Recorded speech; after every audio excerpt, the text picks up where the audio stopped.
giving you the information you need. This is Inside the News. Here's Guy, Ben, and Frank. Welcome back to our next segment of Inside the News. This is traditionally our international segment. We're going to get right to it. North Korea, another missile, and tensions are really heating up. Ben, go.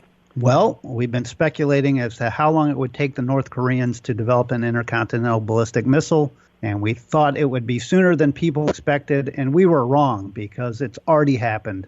The fact is the North Koreans launched a missile that has ICBM capabilities and already threatens the continental United States. This is a very sophisticated missile that they successfully tested.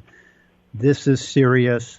The reality that we face right now is that North Korea has the ability to launch a nuclear attack on the continental United States to hit cities like Seattle or San Francisco. That is a reality that we face. This is pretty serious. China has let us down. They have failed to do anything serious to stop this North Korean nuclear program and missile development. And we are really left with only one option at this point, and it's going to be a military option. And I think it is all but inevitable that the U.S. is going to have to strike this military program of North Korea. It's going to lead to a pretty sharp and violent war that will take place on the Korean Peninsula. But unless something that I think is unthinkable happens, which would be, as in the first Korean War, China coming to the aid of North Korea militarily, unless that happens, the outcome, I think, is fairly certain. We will be victorious, but the collateral damage that could be inflicted on, particularly on Seoul, South Korea, could be quite significant and quite disruptive to global markets and to a lot of companies that Americans are becoming quite enamored with. There are a lot of Korean products being sold in the United States. Companies like Hyundai have become quite successful selling automobiles, for instance. But that is just one. Samsung is another that comes to mind. And so we face real ramifications if we are forced to take military action. Frank, President Trump has given Xi enough opportunity, and this is what I want to do, gave him warning that with the 59 Tomahawks, and Xi has not let up his end of the bargain, has he? Well, not only that, but I think we have to start being very realistic about what China's role in all this is. I've been saying for some time that China has no intention of reining in North Korea because I believe North Korea is engaging in activities that essentially amount to China's bidding. The fact is, everything North Korea does inures to China's benefit. They distract the United States from the massive military buildup and extreme aggressiveness of the Chinese armed forces in the Pacific. They distract American forces from their primary mission, which is basically preventing the United States from being attacked by superpowers like China and Russia. And you'll note also that Russia has gone out of its way to be protective of North Korea as well. The only thing I believe that the White House could do at this point that would absolutely capture China's attention, actually, it's two things. Number one, they could have a complete blockade of any Chinese goods coming into the United States, which would collapse the Chinese economy. It would also produce a great deal of dislocation in the United States, but perhaps that's a better option than having to go to a nuclear war. Number two, the White House could capture Beijing's attention by saying, since we have to spend so much on defense because of what you are doing and what your client state North Korea is doing, we are canceling any debt owed by the United States to China. Those two things would capture Beijing's attention. It would, I think, be the only effective things we can do, but we have to understand that North Korea is doing China's bidding. This is really serious, and the timing is worst of all. We've had 8 years of disinvestment in the American armed forces. We are weaker now than we have been at any point in the last half-century. This couldn't come at a worse time. We have ignored the North Korean problem going back to Clinton and maybe even beyond that, maybe even the first Bush. And because this has been coming along, we've been seeing this coming along. And Ben, I believe when you said sooner and it's happened now, I believe that they've already got the technology of the nuclear weapon, and all they're doing is just getting to the point of marrying it to that missile, Ben. Well, that's the next step that they have to embark to have a truly functioning nuclear delivery system. They have to marry a nuclear weapon atop one of their missiles. But they have the two components, and the next step is probably the easiest of the three. So they will get there. It will happen. And in fact, I have to turn the attention a little bit. You mentioned correctly that we've engaged in wishful thinking when it comes to North Korea for the last 25 plus years, spanning numerous administrations. We embarked on the exact same path with Iran, and we entered into a ridiculous agreement with Iran 2.5 years ago. And the fact is that lost in a lot of the news of the week was a story that caught my attention, and that is that Iran has developed a satellite delivery capability, a missile that they believe can put a satellite into orbit. Now, why is this important? Well, obviously, it shows a lot of technical sophistication on the part of Iran. We know that Iran and North Korea work together. They cooperate on their missile technology and on their nuclear technology. But very important is that if you were to launch a premeditated EMP strike on the United States, the best way to do it, better than taking a missile that launches from the Gulf of Mexico off a ship, a better way is to have a nuclear warhead on a satellite that is in polar orbit and that you detonate at the right moment when it is over the central part of the United States.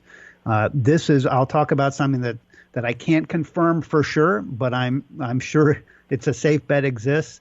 The U.S. and Russia launched satellites with nuclear capabilities because if either one, put them in polar orbit, because if either one, and we know the Russians did do this, and I suspect the U.S. did too, if either country ever wanted to initiate a premeditated first strike, you would start it by detonating an EMP warhead over the central part of the country that is your target. That would be your first action and a first strike against the country. And now in the case of the U.S. and Russia, you'd follow that up with nuclear strikes. In the case of Iran or North Korea, if they are to do that, they could do just that one detonation at 220 miles or so above the central part of the U.S. and bring down the U.S. grid in the process and create devastation in this country because we are totally unprepared for that. Okay, Frank, let's take it to another level here. Just within the last couple of days, I saw a report that the Russians now have lasers that they can use on their aircraft to shoot down the missiles, not a missile-to-missile, but now a laser.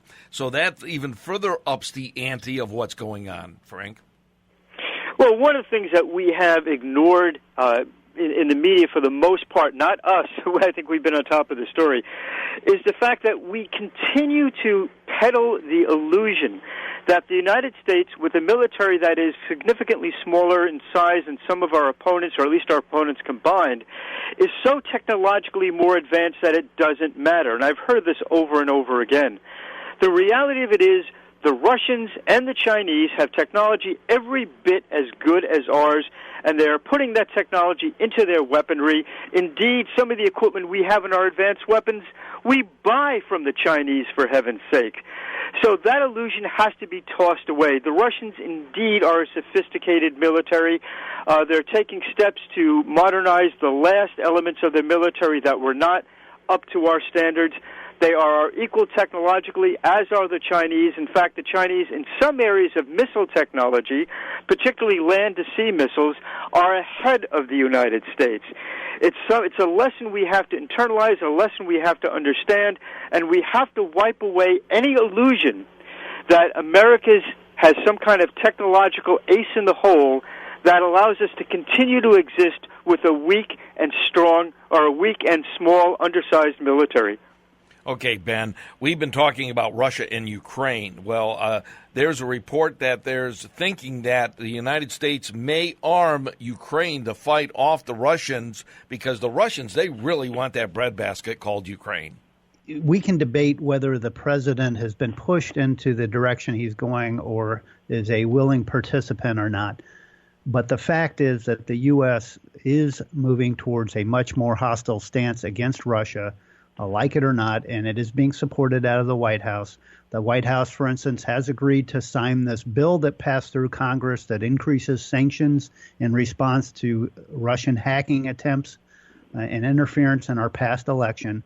But more importantly, the White House is making some very bold statements. They have made it crystal clear in recent days and weeks that we will come to the defense of the Baltic states in the case, and we will honor our NATO obligations in the case of any type of Russian invasion or intervention into the Baltic states. And Vice President Pence just made a statement in which he has stated the U.S. support of Georgia becoming a full NATO member.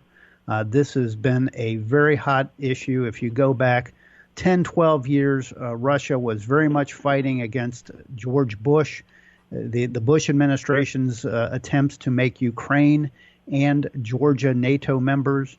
And of course, if we had made Ukraine a NATO member back then, I would bet that right now the Crimea and the Donbass would not be occupied by Russian forces because the Russians would not have dared to invade Ukraine. So we are talking now about having Georgia enter into NATO. And as we go back to 2008, Russian forces briefly entered into breakaway republics of Georgia and threatened to overrun Georgia itself during the summer of 2008. In a military action that was headed off by international diplomatic action. So this is a serious issue. This is an escalation of our position opposing Russia. So it puts to the sword the entire argument of the left that Donald Trump is a puppet of Vladimir Putin. And again, you can argue whether Trump wanted to go this direction or not, but it is happening. And maybe it's the influence of the generals like McMaster and Kelly that are in the White House, or the growing influence of Vice President Pence. But it is happening, and we are clearly taking a very strong stance. You know, Frank, this whole world strategy, what's going on is a strategy. It's like a massive chess game right now, what's going on with all these pieces in play. I mean, all these moving parts. And they have been willing, I mean, they mean Russia, Korea, Iran, they are willing to be patient but continue on their game plan, where we have had people in the White House who have been oblivious as to what's going on, or another agenda to actually enable our enemies like Iran, Frank. Well, that's well said, Guy. The fact of the matter is the gloves are off. Any illusion that we may have had that Russia or China could be a partner for peace has been blown away rather substantially in the past couple of years. The fact is Russia is intent on rebuilding the Soviet Empire.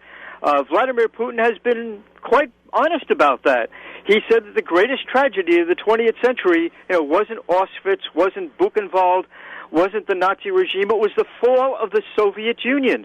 And all of his actions seem to indicate that he has every intention of putting it back together. And now that it's become manifestly clear, it has become incumbent on the United States, if we're going to engage in any practical response whatsoever, is to get all of our pieces together. And that includes putting Georgia in NATO, as we should have done right after the fall of the Soviet Union, or as soon thereafter as practicable. Doves in the State Department talked about not sending a wrong signal to Russia, not expanding NATO right up into the former Soviet republics. That was a mistake. Most military men at the time, most military leaders at the time said it was a mistake. It was the right time to do it. It could have stabilized the world in a way I think that we could only hope for now, or only dream of right now. It was a lost opportunity. But now that Russia is clear on its intent, and now that China is clear on its intent, it's something that we have to do, and we should do it as quickly as possible. Okay, Ben, we have 60 seconds. You want to comment on that? I will, and just to reinforce the point that Frank is making about Chinese expansion, to pick one of the two countries we're talking about, they have just announced that they are setting up their first foreign military base in Africa, in Djibouti. It is a significant base that will support Chinese naval operations and air operations.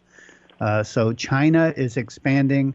They view themselves as the future power of this planet, and they view themselves as surpassing and supplanting the United States. And right now, so far, they're on a path perhaps to do that someday. So the U.S. has to be very cognizant of the future as it stands right now. All right, this completes segment number 2 of Inside the News, and we're going to be back with our Picking Up the Pieces segment, and we have a lot more domestically as well as Venezuela, which we've been talking about in past programs. We invite you to go to YouTube and look at our channel. It's WBV Inside the News. We'll be back. You're listening to Wayman, Brunson, and Vernuccio, Inside the News.